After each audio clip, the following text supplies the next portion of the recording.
ओम नमो भगवते वासुदेवाय नमः। नमस्कार मित्रों, मैं मीनाक्षी त्रिपाठी आप लोगों को पितृ एकादशी इंद्रा एकादशी के बारे में बताऊंगी। इंद्रा एकादशी आज 9 अक्टूबर दोपहर 12:08 से शुरुआत हो जाएगी।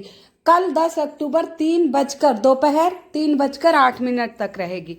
तो इंदिरा एकादशी का व्रत मंगलवार 10 अक्टूबर को ही किया जाएगा उदया तिथि में। इंदिरा एकादशी के दिन पितरों के निमित्त कुछ विशेष उपाय किए जाते हैं। कहते हैं अगर भयंकर से भयंकर पितृदोष हो, आपके परिवार में संकट चल रहा है, बहुत उपाय कर लिए सावन के हर एकादशी के, फिर भी आपको आपका पितृदोष दूर नहीं हो रहा, आपकी समस्याएं दूर नहीं हो रही हैं, तो इंदिरा एकादशी के दिन किए जाने वाले उपाय कहते हैं अगर इस दिन परिवार से कोई गया जाकर अपने पितरों के निमित्त श्राद्ध उनका तर्पण कराता है, नदी के किनारे उनका तर्पण कराता है, तो वह भयंकर से भयंकर पितृदोष से मुक्ति पा जाते हैं। लेकिन बहुत लोग कहते हैं हमारी गुंजाइश नहीं, हमने अरे बहुत ज्यादा खर्चा नहीं है, एकादशी के दिन ये कार्य अवश्य कराए। अपने परिवार की खुशियों के लिए छोटा सा कार्य है, आप कर सकते हैं। इंदिरा एकादशी के कुछ विशेष नियम। इंदिरा एकादशी के दिन सुबह उठकर तुलसी की लकड़ी थोड़ी से पानी में भिगो दीजिए और उसी पानी से स्नान कर लीजिए। इसके बाद आप स्नान के बाद पीला वस्त्र धारण कीजिए। भगवान विष्णु माता लक्ष्मी को दक्षिणावर्ती शंख में जल भरकर स्नान कराइए। इसके बाद उन्हें पीतांबर धारण कराइए और उन्हें खीर, जो भी आपके घर, चावल तो नहीं, मखाने की खीर बना ले, सामे की खीर बना ले या साबूदाने की, भोग लगाइए केसरी युक्त, और भगवान का विधिवत पूजन आरती चालीसा कीजिए। आइए अब मैं आपको उपाय बताऊंगी, ये उपाय आप कर लीजिएगा। कहते हैं अगर आपका पितृदोष नहीं समाप्त हो रहा है तो पितरों के नाम से एकादशी का व्रत कीजिए। ये व्रत कुंवारी कन्या, सुहागिन, विधवा, परिवार के हर सदस्य कर सकते हैं, कोई भी कर लीजिए, सब नहीं कर पा रहे हैं तो वो व्रत नियम पूर्वक करिए। इंदिरा एकादशी की कथा अवश्य स्मरण करिए। कथा सुनने के बाद वो कथा शेयर जरूर करिएगा।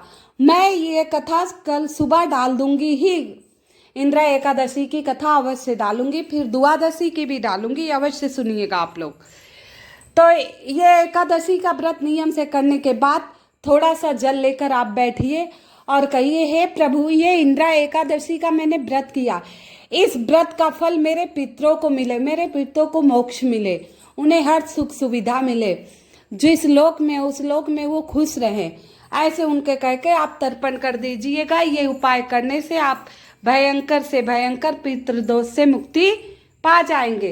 व्रत तो आप कर ही सकते हैं, बिना नमक मत खाना इस दिन, और हो सके तो इंदिरा एकादशी के पीले वस्तुओं का दान, पीले फल, पीली वस्तुओं का दान, पीले कपड़े अवश्य कर दीजिएगा। ब्राह्मणों को ही देना है, गरीब बच्चों को खाने पीने की चीजें, पीले वस्तुओं का दान कर दीजिए। ऐसा करने से आपके जीवन में खुशियां ही खुशियां आएंगी, पितृदोष से आप मुक्त हो जाएंगे। वंश वृद्धि के लिए, सौभाग्य वृद्धि के लिए, परिवार की वृद्धि के लिए ये सारे उपाय मैंने वीडियो में डाल रखा है। कृपया वीडियो के अंत तक बने रहिएगा, सारे उपाय बताऊंगी। अगर आप सब करने के बाद भी पितृदोष से मुक्त नहीं हो रहा है तो आप क्या करेंगे, शिव मंदिर चले जाइए, एक लोटा मात्र जल लेकर उसमें थोड़ा सा काला तिल गुड़ डालकर शिवलिंग पर श्री शिवाय या पित्तेश्वर महादेव का नाम लेकर उस जल को अर्पण कर दीजिए। पित्तेश्वर महादेव का नाम लेकर उस जल को अर्पण कर दीजिए और वहीं बैठकर पितृ सूक्त का पाठ करना है। किसका पाठ करना है आपको? पितृ सूक्त का आप पाठ कर लीजिए। पितृ सूक्त का पाठ करने से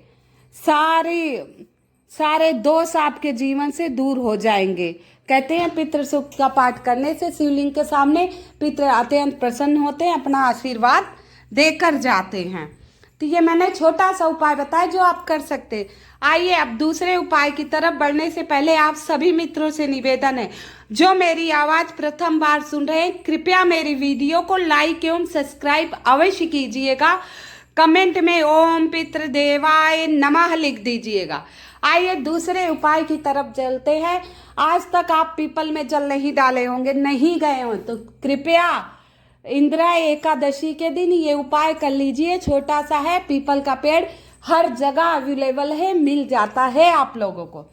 1 लोटा जल ले जाइए। दोपहर के समय 10 से 12 का समय पितृदेवता का समय होता है, तो आप 1 लोटा जल, थोड़ा सा मीठा ले जाइए और पीपल में जल डाल दीजिए और वहाँ चींटियों के लिए वो मीठा रखाइए और पितृदेवता का नाम लीजिए। आर्य माँ देवता की जय, आर्य माँ की जय।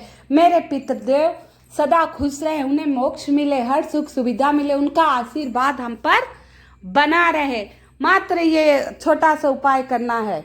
आइए अब मैं आपको बताती हूँ। वंश की वृद्धि के लिए ये पीपल का पूजन दोपहर में करके और 11 परिक्रमा जरूर लगाइएगा। शाम को दीपक जला के आ जाइएगा और पितृ सुख का पाठ हो सके तो वहां कर लीजिएगा। इससे संतान प्राप्ति में आपको परेशानी नहीं आएगी। दरिद्रता से मुक्ति पाना है तो इंदिरा एकादशी के दिन, दरिद्रता से मुक्ति पाना है तो इंदिरा एकादशी के दिन आपको अपने घर में ही विष्णु सहस्त्र नाम का पाठ कीजिए। विष्णु सहस्त्र नाम का पाठ कर लीजिए। अगर आप विष्णु सहस्त्र नाम नहीं पता है तो आप YouTube पे सर्च करके सुन लीजिए। अगर ये भी नहीं कर पा रहे तो आप विष्णु जी के जितना नाम आपको याद है उन नाम का स्मरण अवश्य कर लीजिएगा। ठीक है, आइए अब हमको बताते हैं सौभाग्य में वृद्धि के लिए हमें इंदिरा एकादशी पर क्या करना चाहिए जिससे हमारे सौभाग्य में वृद्धि हो। सौभाग्य में वृद्धि के लिए सूर्यास्त के समय ये उपाय करना है। आपको कब करना है? सूर्यास्त के समय। तुलसी का उपाय है। इंदिरा एकादशी हो, माता तुलसी का उपाय ना है, ये तो हो ही नहीं सकता। तो ये हमें ये उपाय सूर्यास्त के समय करना है। माता तुलसी के सामने एक घी का दीपक उत्तरमुखी दिशा में प्रज्वलित कर दीजिए और 11 आपको परिक्रमा करनी है। कितनी? 11 परिक्रमा करनी है। एकादशी के दिन तुलसी में जल नहीं देना चाहिए क्योंकि माता तुलसी प्रभु के लिए व्रत रहती हैं। ये हरि वल्लभा है, हरि प्रिया है। तो आपको 11 शाम को समय एक घी का दीपक प्रज्वलित करके 11 परिक्रमा करिए और वहीं बैठकर, तुलसी के सामने बैठकर पूरब दिशा की तरफ आसन लगाकर मुख कर लीजिए।